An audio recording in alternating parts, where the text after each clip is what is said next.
primeiro passo para o caminho da restauração. Primeira verdade: reconheça as falhas do passado. Não tem como você iniciar um processo de restauração se você não começar com entender o que deu errado, onde estão as falhas que nós cometemos. Porque Deus, amados, o tempo todo, quando Ele vai apresentar aquilo que nós erramos, Ele também vai apresentar a solução, a restauração. Toda pregação, todo aconselhamento, toda exortação sobre o erro, não esqueçam isso, nunca será completa se não mostrar a saída. Nunca posso corrigir o meu filho e dizer você está errado, se antes mostrar para ele qual é a saída. Senão não é completo. Porque o Evangelho sempre tem essa declaração do caminho que você está percorrendo, mas o caminho de Deus. E a melhor forma de apresentar é dizer: veja o que você está perdendo. Deus diz para Israel no Salmo 81, se Israel tivesse me ouvido, eu teria destruído todos os seus inimigos. É Deus dizendo: olha o que você está perdendo. Mas Israel não me quis. Israel preferiu seguir os seus próprios desejos e caminhos, mas eu teria destruído todos os seus inimigos. Salmo 81 fala sobre isso. Então, Neemias, depois de ouvir que Jerusalém estava destruída, depois de assentar-se, depois de durante 4 meses jejuar, depois de chorar, depois de lamentar, depois de viver um luto, depois de perceber que as coisas estavam ruins, sofrendo junto com o seu povo, chega um momento que é o tempo de restauração, é o tempo de um novo começo, é olhar para o caráter amoroso e misericordioso do Senhor. E num momento, em parte da sua oração, ele diz assim no capítulo 1, versículo 7 ao 10, diz assim: temos procedido de todo corruptamente contra ti, não temos guardado os mandamentos, nem os estatutos, nem os juízos que ordenastes a Moisés, teu servo. Lembra-te da palavra que ordenastes a Moisés, teu servo, dizendo: se transgredirdes, eu vos espalharei por entre os povos. Foi isso que tinha acontecido. Israel estava espalhada pelas nações vizinhas. Mas se vos converterdes a mim e guardardes os meus mandamentos e os cumprirdes, então, ainda que os vossos rejeitados estejam pelas extremidades do céu, de lá os ajuntarei e os trairei para o lugar que tenho escolhido, para ali fazer habitar o meu nome. Estes ainda são os teus servos e o teu povo, que resgataste com grande poder e com a tua mão poderosa. Preste atenção no que eu vou te dizer, amados. Quando desobedecemos ao Senhor, algo na nossa vida se espalha. Vou repetir de novo. Quando desobedecemos ao Senhor, algo da nossa vida perde o rumo. E o pior de tudo é quando nós perdemos esse rumo. A Bíblia está dizendo aqui, Deus diz para Israel que se Israel desobedecesse, eles seriam espalhados.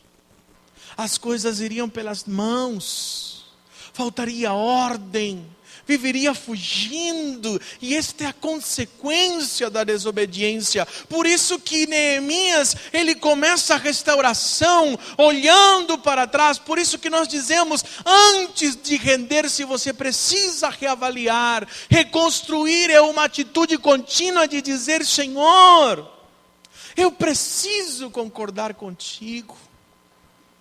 Alguns casamentos precisam voltar lá no início, como tudo começou, para chegar e dizer: Senhor, o Senhor tem razão. Algumas situações financeiras, precisamos voltar alguns anos atrás e dizer: Senhor, eu sei onde tudo começou. Eu não fui fiel, eu desobedeci, eu não administrei. Senhor, mas pastor, a ideia é no sentido de que se eu errei, vou viver pagando, sofrendo a vida inteira pelo meu erro. Neemias nos mostra, amados, de que há um tempo de reconstruir. Neemias nos mostra de que esse mesmo Deus que disse que ao desobedecer seríamos espalhados, Israel seria espalhada, esse mesmo disse que se nos arrependermos, se confessarmos, se voltarmos à sua presença, Ele também nos ajuntaria dos mais distantes dos lugares onde estaria seu povo, Ele traria tudo de volta. Esse mesmo Deus que diz o que acontece quando desobedecemos, nos mostra o caminho de volta. Por isso não tem como reconstruir um casamento, uma família, uma vida, as nossas emoções. Por isso não tem como recomeçar, trabalhar com um processo de coisas novas, se nós não aprendermos as lições das falhas do passado. Número 2, queridos, segundo passo, versículos 11 nos mostra que eu preciso esperar com fé pela intervenção do Senhor. Eu preciso colocar a minha confiança. Eu preciso crer que Deus tem o poder de intervir sobre a minha história. Eu preciso esperar. Eu preciso, ao fato de dizer assim: peraí, pastor, o Neemias está dizendo, lembra-te. Será que Deus se esquece? O que você me diz? Será que Deus se esquece? Não, Deus não se esquece de absolutamente nada. Mas é uma forma de você mesmo dizer: Senhor, eu estou invocando as tuas promessas, eu estou trazendo a minha memória. A ideia de dizer, eu preciso aprender a esperar. É por isso que o Salmo 42, depois que diz que as lágrimas têm sido o pão de dia e de noite, ele mesmo diz: espera, ó minha alma, no Senhor. Por que te abates, ó alma minha? Espera no Senhor, porque ainda o louvarei. É uma declaração de confiança, é uma declaração de fé, é um reconhecimento de que o Senhor vai intervir, e só há restauração na nossa vida quando há intervenção de Deus. Ah, Senhor, estejam, pois, atentos teus ouvidos à oração do teu servo e às dos teus servos que se agradam de temer o teu nome. Concede que seja bem-sucedido hoje o teu servo e dá-lhe mercê perante este homem, referindo-se ao rei. Nesse tempo eu era copeiro do rei. Copeiro do rei. Ele está escrevendo a história daquilo que já tinha acontecido. Amados, aqui ele está dizendo uma oração de dizer: Senhor, eu preciso ser bem-sucedido. Senhor, eu espero por Ti. Amados, ao mesmo tempo que nós declaramos a nossa confiança no Senhor, nós saímos do pior estado emocional e espiritual que as feridas nos apresentam. Que é o tempo, que é aquele lugar da passividade. Sabe qual é o lugar da passividade? É o lugar quando diz: não tem mais jeito. É aquele lugar que diz: eu estou cansado. É aquela situação onde nós estamos dizendo: não há mais solução. A vaca já foi para o brejo. Não tem mais como fazer. Aqui existe uma mudança em Neemias, porque ele está dizendo: Senhor, eu espero, eu oro a Ti, concede que eu seja bem sucedido. Por que Deus está usando Neemias, amados? Porque Neemias, ele não está apenas enxergando aquilo que está acontecendo com o povo, ele está voltando os seus olhos para o que Deus disse, para o caráter do Senhor, e está dizendo: Senhor, eu clamo pela restauração, eu quero colocar a minha vida. Quantos casamentos já foram restaurados por homens e mulheres que fizeram essa oração? Quantas mães tiveram os seus filhos de volta das drogas porque começaram a crer? Quantas igrejas nasceram das cinzas, ministérios se levantaram, cidades inteiras, países inteiros foram impactados por mulheres e homens que se colocaram como Neemias se colocou, dizendo: Senhor, faz com que eu seja bem-sucedido. Às vezes a nossa situação, irmãos, é apenas de um escravo, porque Neemias aqui é escravo. Ele é copeiro do rei, lugar de confiança, mas ele é um escravo. Quem sou eu? Quem é você? Eu posso fazer uma diferença? Não tenho mais forças. A questão, amados, onde está a sua esperança? Em quem você tem colocado a sua confiança? Deus precisa ensinar-nos o que é confiar. Terceiro passo, amados, para a restauração é: seja constante à direção de Deus. Seja constante àquela direção que o Senhor está mostrando a você. Não entregue os pontos quando vierem as lutas.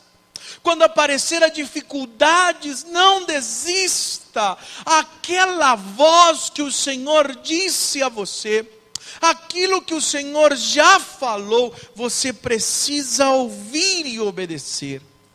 Neemias capítulo 2, versículo 18 ao 20, diz assim: e lhes declarei agora, depois de um tempo que ele andou pela cidade, ele chega a Jerusalém, vê a cidade destruída, e ele fez uma reunião, uma assembleia com todo o remanescente de Israel, e ele tem que colocar a visão agora, compartilhar a visão com os outros, de que Jerusalém pode ser destruída, de que Neemias estava sendo enviado pelo próprio rei com os recursos para reconstruir os muros de Jerusalém.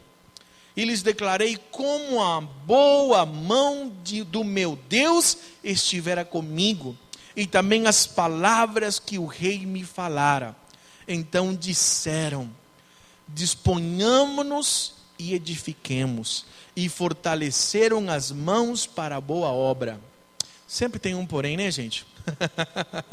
Porém, guardem esses nomes, viu, queridos? Sambalate, o Eronita, e Tobias, o servo Amonita, e Gesem, o Arábio, quando souberam, zombaram de nós e nos desprezaram e disseram: que é isso que fazeis? Quereis rebelar-vos contra o rei?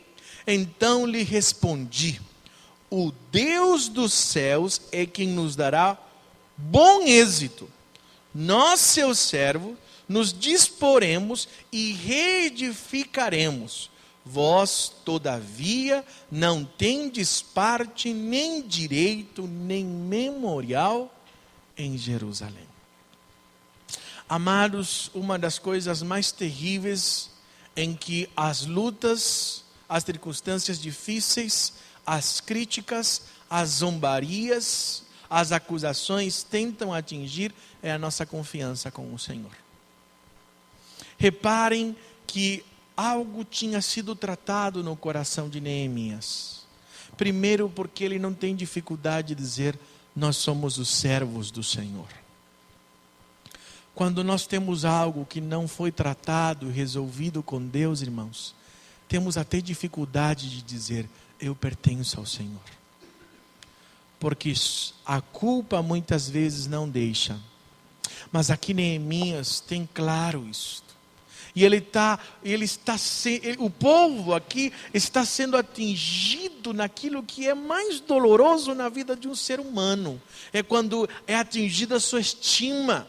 a sua capacidade. Vocês não vão conseguir. Zombarias, acusações, dizendo, não é possível, vocês são fracos, vocês não vão conseguir. Aqui nós aprendemos algo precioso e maravilhoso, amados. Obrigado, irmão. Que é a constância na direção de Deus. Queridos, tem momentos na sua vida que você vai precisar escolher o que você vai ouvir, o que você vai ver e aquilo que você vai permitir influenciar a sua vida.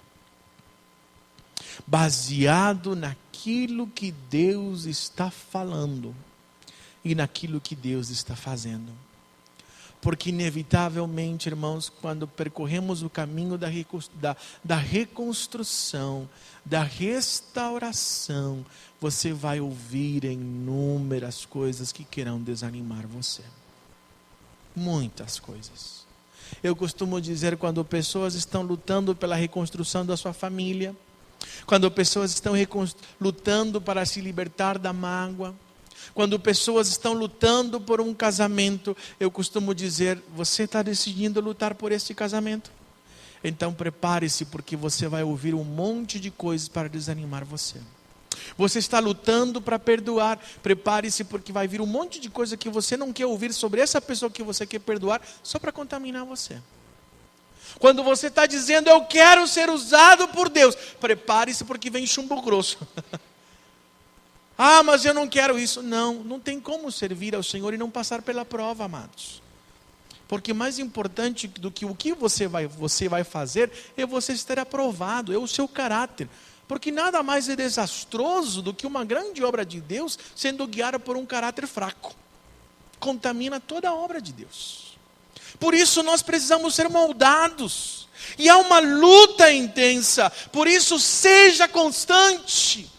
Persevere, não perca suas forças. Quarto lugar, para reconstruir, para restaurar, trate profundamente as feridas abertas.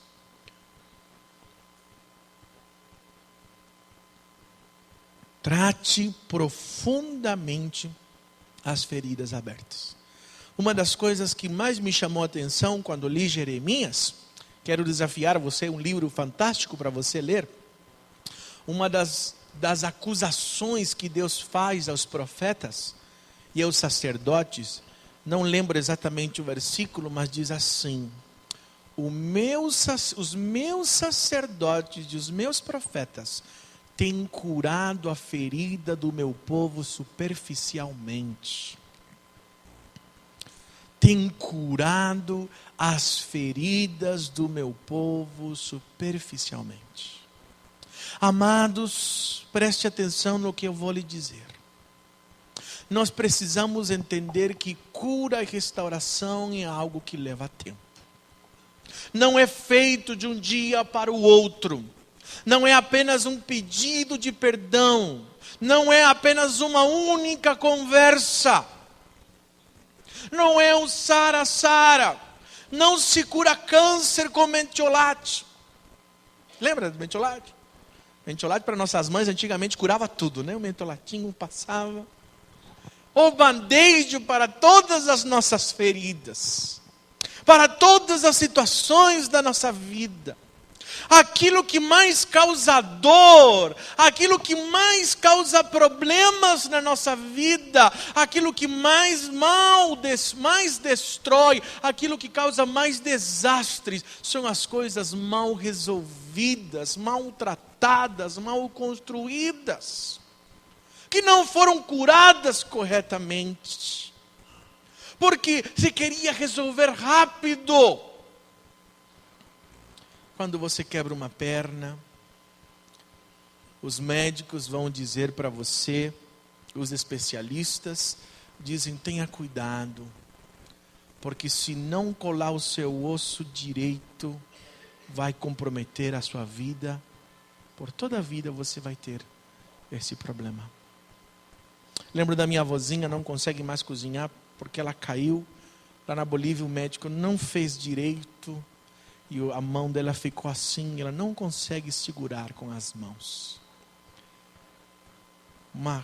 Colou de forma errada os seus ossos. Como é complicado quando não há uma cura completa.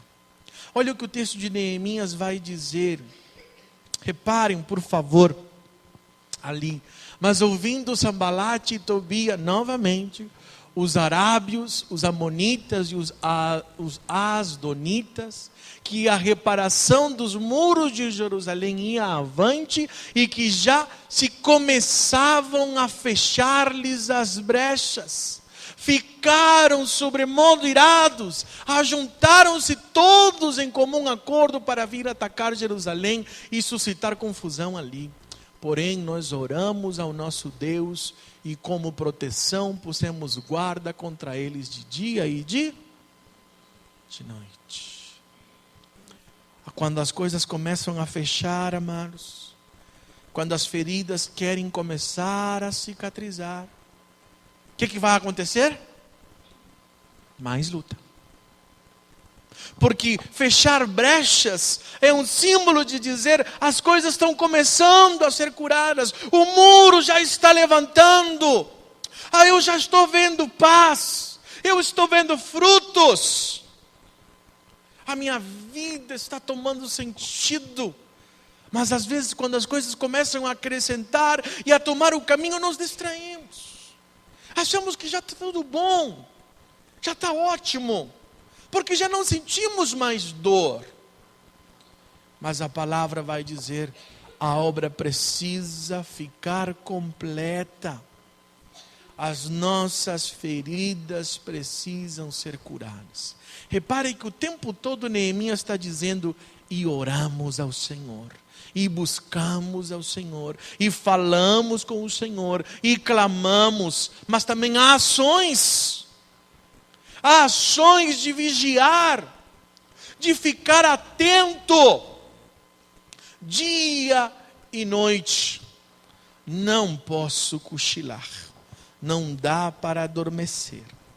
Preciso tratar profundamente as feridas que estão abertas. Quero lhe perguntar, quais são as feridas que estão abertas na sua alma? Na família, na vida financeira, no relacionamento familiar com pai, mãe, irmãos, na igreja. Quais são as coisas que precisam ser tratadas pelo Senhor? Deus deseja tratar as nossas feridas, porque são naquelas feridas abertas que sempre vêm as astúcias dos nossos inimigos, do nosso adversário, de Satanás, do mundo e da carne. Em quinto lugar, alivie suas cargas. Alivie suas cargas, o peso, o fardo, o cansaço. Entenda o que um cansaço e um fardo quer dizer. Olha o que diz Neemias capítulo 4, versículo 10 ao 14. Neemias capítulo 4, versículo 10 ao 14. Então disse Judá, já desfaleceram as forças dos carregadores e os escombros são muitos, de maneira que não podemos edificar o muro. Disseram, porém, os nossos inimigos, novamente os inimigos aí, gente, nada saberão disto, nem verão, até que entremos no meio deles e os matemos, assim faremos cessar a obra. Quando os judeus que habitavam na vizinhança deles, 10 vezes nos disseram, de todos os lugares onde moram, subirão contra nós. Então pus o povo por famílias, nos lugares baixos e abertos, por detrás do muro, com as suas espadas e as suas lanças e os seus arcos. inspecionei, dispus-me e disse aos nobres, aos magistrados e aos restos do povo: não os temais, lembrai-vos do Senhor, grande e temível, e pelejai pelos vossos irmãos, vossos filhos, vossas filhas, vossa mulher e a vossa casa. Pelejai, lutai, não desistam. Porém, teve que ter mudança de estratégia. Não é verdade, irmãos, que quando a coisa, nós estamos com menos força, quando mais problema aparece? Já passou por isso? Tudo que você não precisa é de mais problema. Já reparou que acaba o gás o dia no final do mês, quando você não tem grana? Fura o pneu justo quando você não tem nenhum centavo. Já reparou nisso? Vem aquele problema na hora menos apropriada. Quando você está cansado. O texto começa a dizer: estávamos cansados. Os jovens já não tinham forças. E de repente vem a ameaça, 10 vezes dizendo: eles vão chegar em qualquer momento. E é o momento de ter que mudar as estratégias, edificar por famílias. Amados, problemas, dificuldades, eu volto a lhes dizer, são instrumentos de Deus para nos moldar. Precisamos mudanças. Porque às vezes nós estamos tão estáticos, queridos, que nós precisamos mudanças na nossa vida. Precisamos que aquele peso que nós sentimos, aqueles fardos que nós temos, precisamos ter transformações, estratégias diferentes, pensar em novas soluções. E ali você vai aprender inúmeras lições de Deus. Aliviamos as nossas cargas quando vamos ao Senhor, mas também quando mudamos as nossas atitudes, o nosso comportamento. Às vezes, queridos, você está percorrendo um caminho que está fazendo a sua família sofrer, que está sufocando o seu lar, que está esgotando você. Você está trabalhando excessivamente, descuidando algumas áreas que são importantes. E no meio de situações difíceis, precisamos mudar. As famílias estavam trabalhando longe da sua casa. Aí Neemias disse: agora cada um de vocês vai trabalhar perto de casa. Porque quando vier a guerra, obviamente os homens iriam imediatamente proteger a sua família. Durante um tempo, durante o dia, alguns empunhavam espada e outros ficavam construindo os muros. O muro não parou, mas agora tinha que estar muito mais atento. Por isso nós precisamos entender, amados, que na direção de Deus nós vamos encontrar descanso para nossas cargas. Em sexto lugar, restauração. Você precisa unir-se, una-se a outras pessoas que lutam pelo mesmo objetivo. Una-se a outras pessoas que lutam pelo mesmo objetivo. Falando de dependências químicas, alcoolismo, drogas, ou codependências de relacionamento destrutivos. Quantos psicólogos, orientadores falam de que quando as pessoas participam dos grupos de apoio, dos AA, ou de grupos como Celebrando Recuperação, lá na primeira igreja que tem na nossa cidade, na primeira igreja de Jacareí também, em muitas outras igrejas, grupos de apoio, como isto fortalece pessoas que estão lutando e estão precisando de restauração. A luta, amados, da restauração não é algo que nós vamos fazer sozinhos. Nós precisamos de ajuda, precisamos de encorajamento, precisamos unir-nos a outras pessoas que estão lutando, que estão batalhando. Precisamos de pequeno grupo. Precisamos de discipulado, precisamos de encorajamento, precisamos submeter-nos e ser acompanhados em algumas áreas da nossa vida. Porque às vezes há pessoas que estão tentando sozinho e não querem receber ajuda, e não clamam por um socorro, e não dizem eu preciso de ajuda. A estratégia dos muros, da reconstrução, precisava ter união. Olha o que o versículo 18 a 21 diz do capítulo 4 de Neemias. Os edificadores, cada um trazia a sua espada à cinta, e assim edificavam. O que tocava a trombeta estava junto de mim. Disse aos nobres, aos magistrados e ao resto do povo: grande e extensa é a obra, e nós estamos no muro, muito separados, longe uns dos outros. No lugar em que ouvirdes o som da trombeta, para ali correrei a ter conosco. O nosso Deus pelejará por nós. Assim trabalharemos na obra, e metade empunhava as lanças, desde o raiar do dia até ao sair das estrelas. E a outra metade construía. Está entendendo, amados, aqui? Não dá para trabalhar sozinho. Homem de Deus, mulher de Deus, vamos trabalhar em aliança no casamento, na vida financeira, na educação dos filhos, no dia a dia do lar. Não, que não pode ter uma competição de quem está sofrendo mais, de quem é aquele que colabora mais, daquele que luta mais, daquele que contribui mais. Não cabe isso num casamento, porque somos cooperadores. É o time inteiro que sofre, é o time todo que ganha.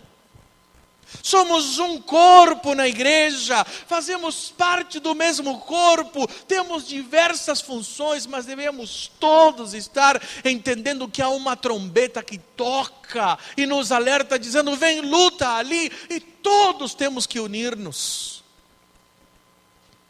É o momento de dizer: eu preciso. Vem orar comigo. Ora junto comigo. Me orienta. Preciso de ajuda. Não sei fazer. Socorro. Estratégias, amados. Precisamos estratégias de unidade para todas as áreas da nossa vida. Eu sempre digo, assuntos difíceis com os filhos, e quando os dois se assentam para conversar com um filho diferente. Quando pai e mães, os dois, algum tem mais dificuldade que o outro, em diversas áreas é sempre assim, amados. Mas o pouco do outro faz toda a diferença ao construir. Você é um time. Nós não fomos projetados por Deus para conquistar sozinho. Nós fomos projetados por Deus para viver em equipe. A Bíblia vai dizer que melhor é a paga de 2 pessoas que trabalham juntas do que um sozinho. Ah, pastor, mas eu prefiro ficar sozinho. É porque ainda nós não aprendemos a ser moldados e trabalhados pelo Senhor. Porque nós precisamos. Porque se um cai, o outro levanta. O outro levanta. A palavra de Deus vai nos ensinar sobre isso. Una-se. Há pessoas que junto com você, por isso nós dizemos: não fique sem frequentar a igreja. Não fique sozinho. Não viva uma vida cristã independente. Também não estou dizendo que você viver uma vida codependente, dependendo do outro o tempo todo. Não, é interdependente. Eu dependo de você, você depende de mim. Esse é o plano de Deus. É isto que Deus quer para nós. Em 7º lugar, restitua sempre que necessário. Restitua, devolva aquilo que sempre é necessário. Viva em paz, escolha a paz. Não tenha medo de percorrer um caminho de volta para reconstruir, de reconhecer erros, de assumir responsabilidades, de confessar pecados, de dizer publicamente: eu errei. Restitua sempre que necessário. Viva em paz. Aqui nesse momento o povo está cansado, está lutando, o povo já está esgotado, está sofrendo, o povo inteiro. De repente o povo está passando fome. Sabe o que estava acontecendo? Alguns nobres estavam escravizando, emprestando dinheiro a juros altíssimos.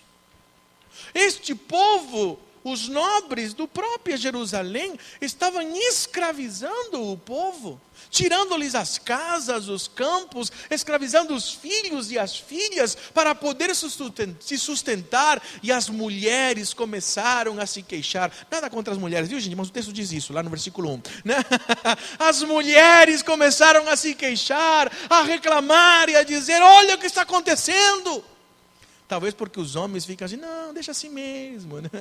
Mas ali começam a haver uma observação ali. Não é justo isso que está acontecendo.